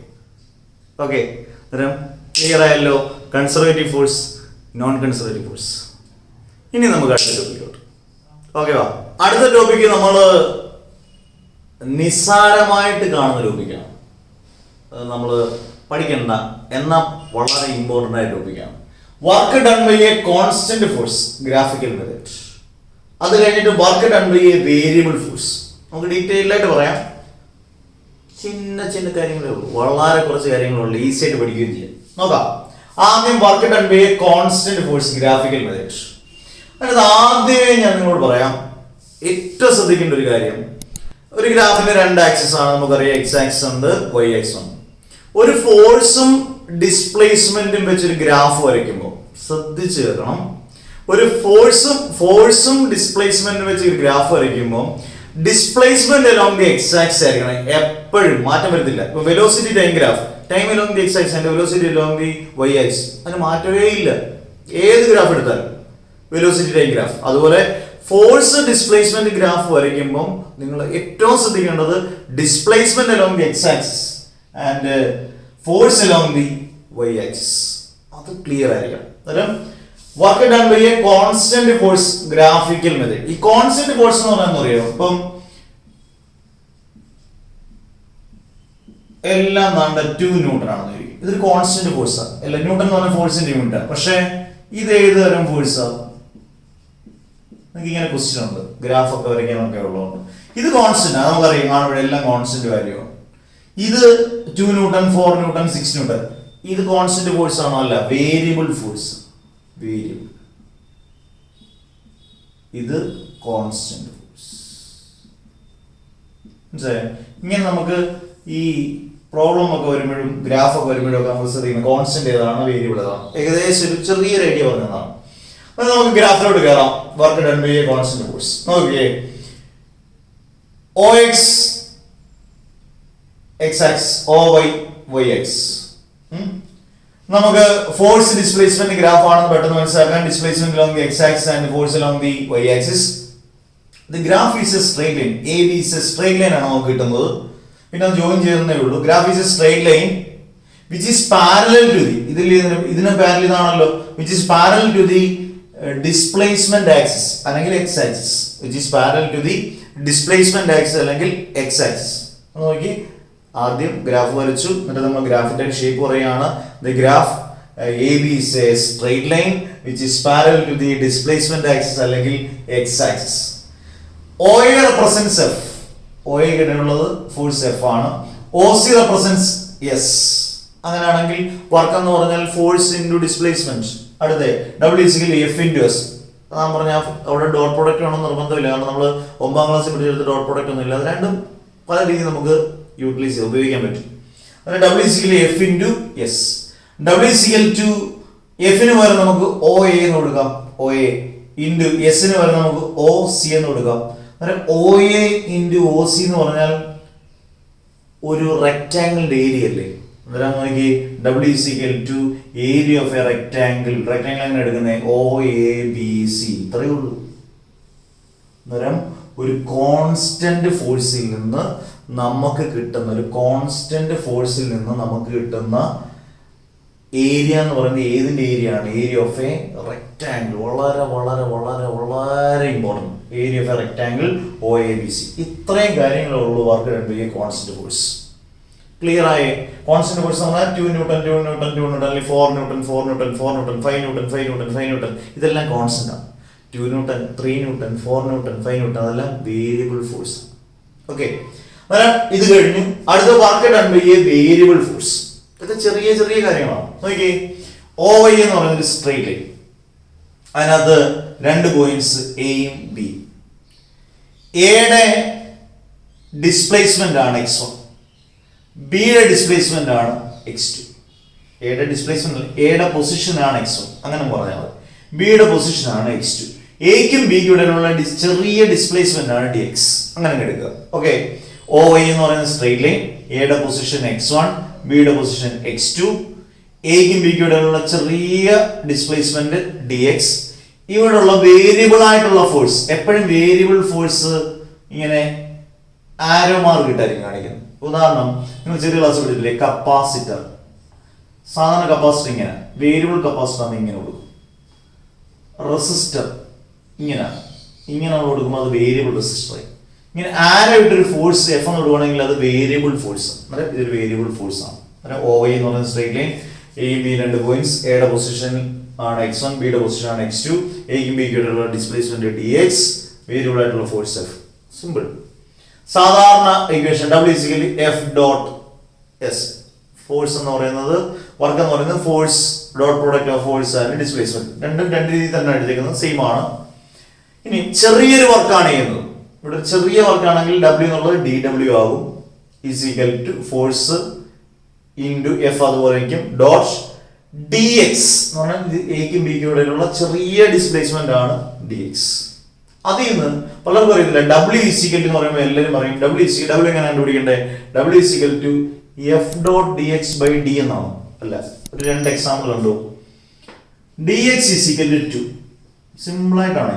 dx is equal to, ഈ ഡിഫറൻസിയേഷൻ ഇന്റഗ്രേഷൻ തമ്മിലുള്ള വ്യത്യാസം. ഡിഫറൻസിയേഷൻ എന്ന് പറഞ്ഞാൽ ഒരു സ്മോൾ ഏരിയയുടെ കണ്ടുപിടിക്കാനാണ് ഡിഫറൻസിയേഷൻ. ഒരു ഹോൾ പാർട്ട് കണ്ടുപിടിക്കണം എന്നുണ്ടെങ്കിൽ ഇന്റഗ്രേഷൻ. അത് മാത്സിൽ ഡീറ്റെയിൽ ആയിട്ട് പഠിക്കും. അപ്പൊ dx is equal to x is equal to 2 by d എന്നല്ല, അത് ഇങ്ങനെ എഴുതാം, integral 2 dy is equal to x plus 3. ഇത്രയും നമ്മൾ പറഞ്ഞാൽ മതി. y is equal to integral x plus 3. അങ്ങനെയാണെങ്കിൽ dw is equal to f dot dx. നമുക്ക് വേണ്ട ഇത്രയേ ഉള്ളൂ. w is equal to integral f dot dx. അത് നിങ്ങൾ ചോദിക്കും ഈ x1 x2 എന്താണ്? ഈ ഇന്റഗ്രൽ കൊടുക്കുമ്പോൾ ലോവർ ലിമിറ്റും അപ്പർ ലിമിറ്റും കൊടുക്കും. താഴെ കിടക്കുന്ന ലോവർ ലിമിറ്റും മുകളിൽ കിടക്കുന്ന അപ്പർ ലിമിറ്റും ആണ്. അന്നേരം ഇവിടെ രണ്ട് പൊസിഷനിൽ x1 x2, x1 നമ്മൾ ലോവർ ലിമിറ്റ് ആയിട്ട് എടുക്കുന്നു, x2 നമ്മൾ അപ്പർ ലിമിറ്റ് ആയിട്ട് എടുക്കുന്നു. അന്നേരം പെട്ടെന്ന് പറഞ്ഞ ഇക്വേഷൻ വായിക്കേണ്ടത് എങ്ങനെയാണ്? W is equal to integral x1 to x2 f dot dx. അന്നേരം ഇത് രണ്ടെണ്ണം നിങ്ങൾ മാറി തിരിഞ്ഞ് കേട്ട് നോക്കണം. Work done by a constant force, work done by a variable force. കുറേ കാര്യങ്ങൾ വർക്കുമായിട്ട് ചേർന്നുകൊണ്ട് വർക്കിൻ്റെ ഏകദേശം കംപ്ലീഷനായി. വർക്കിനെ കുറിച്ച് കുറേ കാര്യങ്ങൾ നമ്മൾ പറഞ്ഞു. വർക്കിൻ്റെ types of work, positive, negative, zero work, conservative force, non conservative force, അല്ലേ? ഇങ്ങനെയുള്ള കാര്യങ്ങളെല്ലാം പറഞ്ഞു. Work done by constant force, work done by variable force, ഇതെല്ലാം നോട്ടിനകത്തുണ്ട്. വളരെ വളരെ വളരെ ഇമ്പോർട്ടൻറ്റ് സെക്ഷനാണ് വർക്ക് എന്ന് പറയുന്നത്. പവർ എന്ന് പറയുന്ന സെക്ഷൻ ഒന്നുമില്ല, വളരെ സിമ്പിൾ. ഒരു 5 മിനിറ്റ് വേണ്ട, ഒരു 3 മിനിറ്റ് കൊണ്ട് തീരും. പക്ഷേ എനർജി ഡീറ്റെയിൽഡ് ആയിട്ടുണ്ട്, കൊളീഷൻസ് ഡീറ്റെയിൽഡ് ആയിട്ടുണ്ട്. ഓക്കെ, എന്നാൽ നമുക്ക് അടുത്ത പവർ വരട്ടെ. പവറിലേക്ക് പോവാം. ഓക്കെ, അന്നേരം വർക്ക്, എനർജി, പവറിലെ വർക്ക് കഴിഞ്ഞു. പവർ വരട്ടെ അല്ലേ? ഓക്കെ, നമുക്ക് പവറിലേക്ക് പോവാം. പവർ ഐശ്വര്യമായിട്ട് പവർ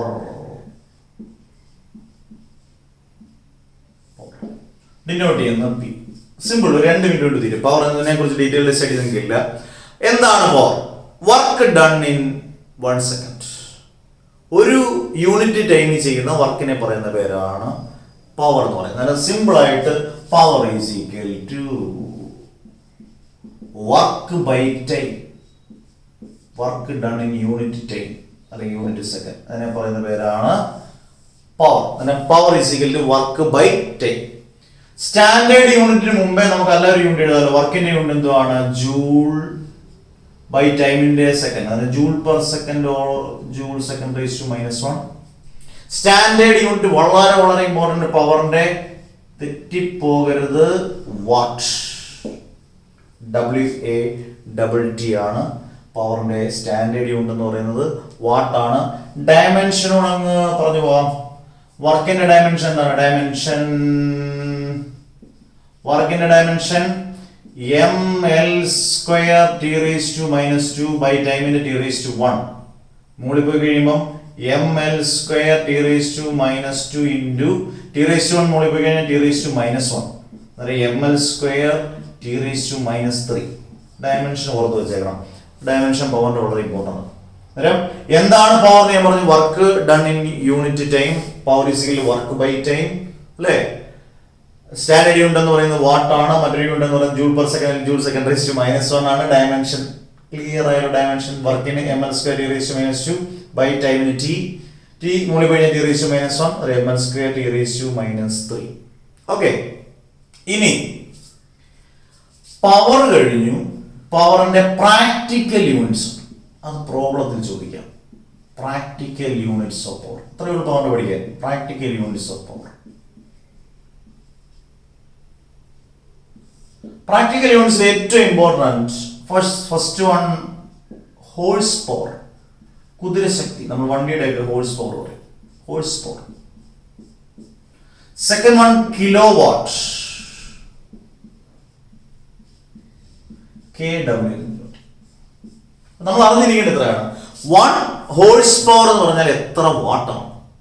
1 കിലോ വാട്ട് എന്ന് പറഞ്ഞാൽ എത്ര വാട്ടാണ്? അത് വളരെ ഇമ്പോർട്ടൻ്റ് ആണ്. ഞാനത് ഇമ്പോർട്ടൻ്റ് ആയിട്ട് അങ്ങ് നോട്ട് ചെയ്യണം. 1 horse power 1 HP is equal to 746 watt. Clear? അതിനകത്ത് വീണ്ടും ബോക്സ് വൃത്തികേടായെന്ന് തോന്നുന്നു, അല്ലേ? കുഴപ്പമില്ല. 1 കിലോ വാട്ട് എന്ന് പറഞ്ഞാൽ അത് എളുപ്പമാണ്. 1 കിലോ വാട്ട് എന്ന് പറഞ്ഞാൽ 1000 വാട്ട്. ഇതാണ് ഇത്രയും. Practical units of power horse പവറും കിലോ വാട്ടും. 1 ഹോഴ്സ് പവർ എന്ന് പറഞ്ഞാൽ 746 വാട്ടാണ്. 1 കിലോ വാട്ട് എന്ന് പറഞ്ഞാൽ 1000 വാട്ടാണ്. എന്നിട്ട് നമ്മൾ പവർ ഇത്രയും പഠിച്ചാൽ മതി. പവർ വരട്ടെ. ഓക്കെ, അന്നേരം പവർ കംപ്ലീറ്റ് ആയി. എനർജി ഡീറ്റെയിൽഡ് ആയിട്ടുണ്ട്. വർക്കിനെക്കാട്ടിൽ ഇരട്ടി കൂടുതൽ എനർജി ഉണ്ട്. വർക്കാണെങ്കിൽ നമുക്ക് കുറച്ച് പഠിക്കാനുള്ളത്. പവർ വളരെ കുറച്ചേ ഉള്ളൂ, പക്ഷെ എനർജി കുറേയേറെ നമുക്ക് പഠിക്കാനുണ്ട്. നമുക്ക് സമയം കളയേണ്ട, എനർജിയിലോട്ട് പോകും. എനർജി. ഓക്കെ, അടുത്തത് എനർജി. വർക്ക്, പവർ, എനർജി കുറച്ച് ഡീറ്റെയിൽഡ് ആയിട്ടുണ്ട്. പഠിക്കാവുന്നത്ര ഇന്നത്തെ ക്ലാസ് നമുക്ക് പഠിക്കാം. What is mean by energy? Energy is the capacity to do work. ഒറ്റ സെന്റൻസ് സിമ്പിളായിട്ട് മനസ്സിലാവും. Energy is the capacity to do work. ഞാൻ നന്നായിട്ട് വർക്ക് ചെയ്താൽ എനിക്ക് എനർജി ഉണ്ട്. ഞാൻ നന്നായിട്ട് വർക്ക് ചെയ്തില്ലെങ്കിൽ എനിക്ക് എനർജി ഇല്ല. അപ്പം ഞാൻ നന്നായിട്ട് പഠിപ്പിക്കുന്നുണ്ടെങ്കിൽ എനിക്ക് എനർജി ഉണ്ട്. നിങ്ങൾ നന്നായിട്ട് പഠിക്കുന്നുണ്ടെങ്കിൽ നിങ്ങൾക്ക് എനർജി ഉണ്ട്. അന്നേരം energy is the capacity to do work. അതുകൊണ്ടാണ് നമ്മൾ എല്ലായിടത്തും പ്രൂവ് ചെയ്യുന്നുണ്ട് എനർജിയും വർക്കും സെയിം ആണ്. ഇതിനകത്ത് ഈ ചാപ്റ്ററിനകത്ത് തന്നെ പ്രൂഫുണ്ട്. Work energy theorem. വർക്കും എനർജി എന്താണ്? സെയിം ആണ്. അന്നേരം what is mean by energy? Energy എന്ന് പറയുന്നത് ഇറ്റ് ഈസ് ഞാൻ ഹെഡിങ് എഴുതാണ്. Energy is the capacity to do work. എൻ്റെ കൂട്ടത്തിൽ ഇങ്ങനെ പഠിച്ചു പോരുക. അന്നേരം എനർജിയുടെ സമയമായിട്ടും എനർജി എന്ന് പറയുന്നത് വർക്കിന് തുല്യമാണ്. അന്നേരം എല്ലാം ഏകദേശം അതിന് തുല്യം തന്നെ ആയിരിക്കും അല്ലേ? അന്നേരം യൂണിറ്റ് എന്ന് പറയുന്നത് സ്റ്റാൻഡേർഡ് യൂണിറ്റ് എന്ന് പറയുന്നത് എനർജിയുടെ എന്തായിരിക്കും? വർക്കിന്റെ എന്താണ് സ്റ്റാൻഡേർഡ് യൂണിറ്റ്? ജൂൾ ആണെങ്കിൽ യൂണിറ്റ് ഓഫ് എനർജി എന്ന് പറയുന്നതും ഈസ് ജൂൾ. പ്രാക്ടിക്കൽ യൂണിറ്റ്സ് ഒക്കെ പറയാം. Joule. Dimension of energy. Dimension of energy അല്ലേ? ഡയമെൻഷൻ ഓഫ് എനർജി എന്ന് പറഞ്ഞാൽ വർക്കിന്റെ അതേ ഡയമെൻഷൻ. വർക്കിന്റെ അതേ ഡയമെൻഷൻ എനർജി ഡയമെൻഷൻ എന്താണോ നേരത്തെ പഠിച്ചതാണ്. വൃത്തിയായിട്ട് ആദ്യത്തെ വോളിയത്തിലൊക്കെ ml² T⁻². അന്നേരം നമുക്ക് വർക്കും എനർജി എന്തായിട്ട് പറയാം? പെയർ ആയിട്ട് പറയാം ഡയമെൻഷന്റെ കേസിൽ. ഓക്കെ, അന്നേരം energy is the capacity to do work. Unit of energy standard unit joule ആണ്. Dimension of energy ml² T⁻². രണ്ടിന്റെ സെയിം ആണ്. വർക്കിന്റെ എനർജിയുടെ ഡയമെൻഷൻ സെയിം ആണ്. പ്രാക്ടിക്കൽ യൂണിറ്റ്സ് ഇങ്ങോട്ട് എഴുതാം. Practical units of energy. Okay ആണല്ലോ? ഫോളോ ചെയ്യാൻ പറ്റുന്നുണ്ടേ? പറഞ്ഞല്ലേ? Practical units of energy. നമുക്ക് പ്രാക്ടിക്കൽ യൂണിറ്റ്സ് ഒക്കെ അറിഞ്ഞിരിക്കണം. ഒന്ന് കലോറി.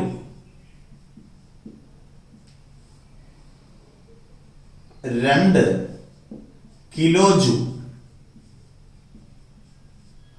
മൂന്ന് ഇലക്ട്രോൺ വോൾട്ട്. മൂന്നും പ്രാക്ടിക്കൽ യൂണിറ്റ്സ്. ഏതൊക്കെയാ? കലോറി, രണ്ട് കിലോ ജൂൾ, മൂന്ന് ഇലക്ട്രോൺ വോൾട്ട്.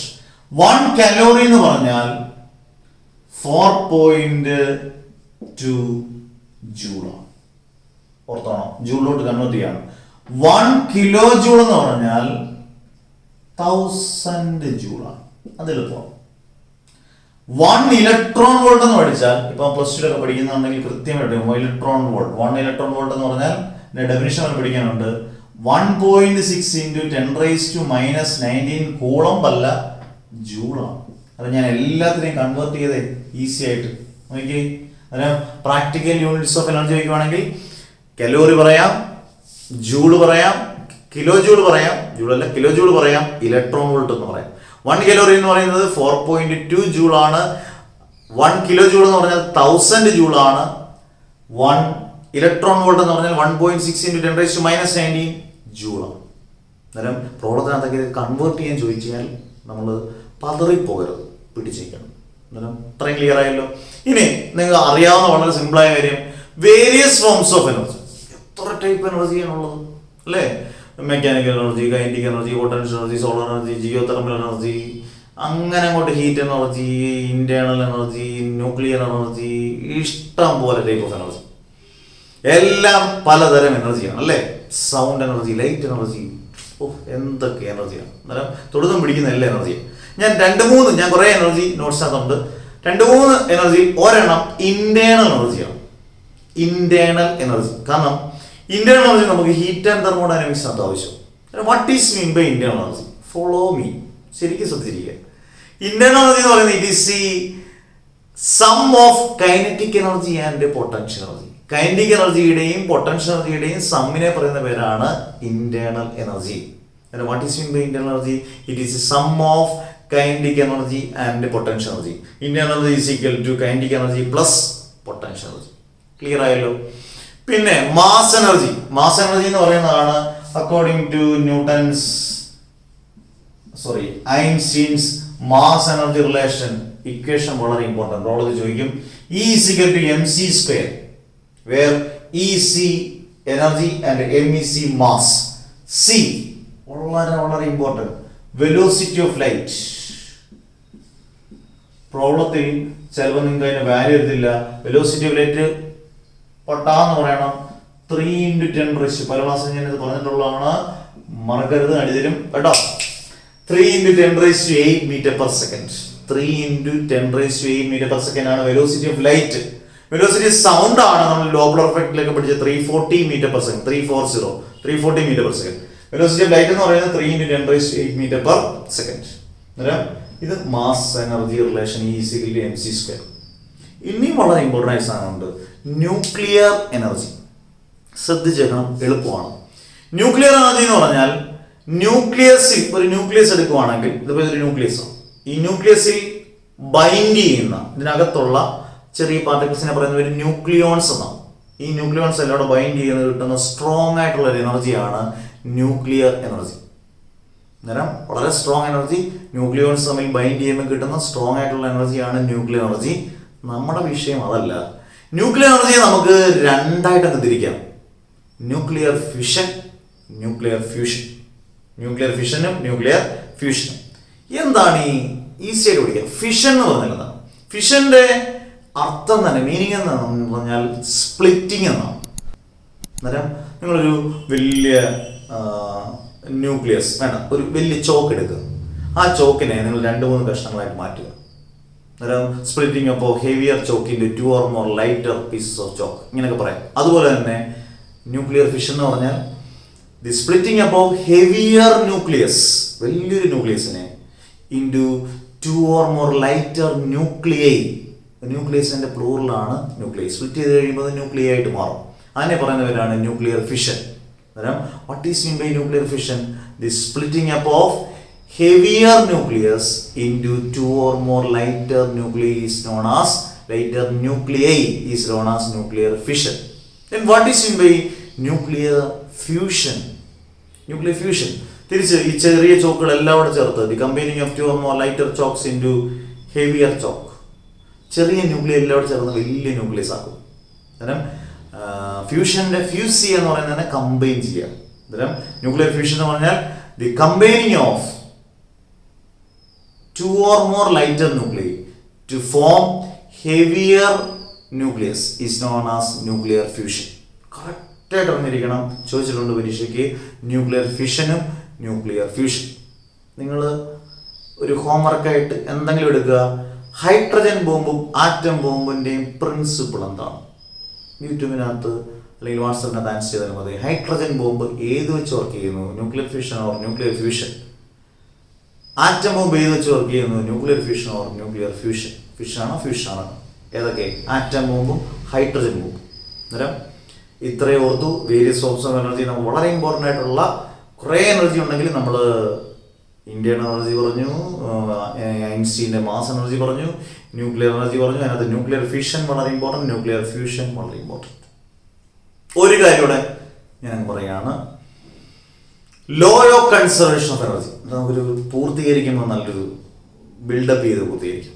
എന്നിട്ട് അടുത്ത ദിവസം നമുക്ക് പഠിക്കേണ്ട കാര്യങ്ങളൂടെ പറഞ്ഞിട്ട് നിർത്താം. Law of conservation of energy എന്ന് പറഞ്ഞാൽ energy can be neither created nor be destroyed. ചെറിയ ക്ലാസ് മുതൽ എല്ലാവർക്കും ഇഷ്ടമുള്ള സാധനം, കാരണം എല്ലാവർക്കും അറിയാം.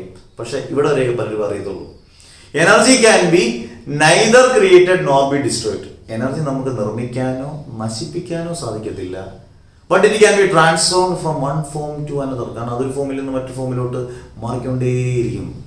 Four example, in electric bulb നമ്മൾ സ്വിച്ച് ഇട്ടു, ഇലക്ട്രിക്കൽ എനർജിയായി. Electrical energy is converted into light energy, പ്രകാശം കിട്ടി, light energy and heat energy. ചെറിയ തോതിൻ്റെ കൂടുതലെല്ലാം ഹീറ്റ് എനർജി ഉണ്ട്.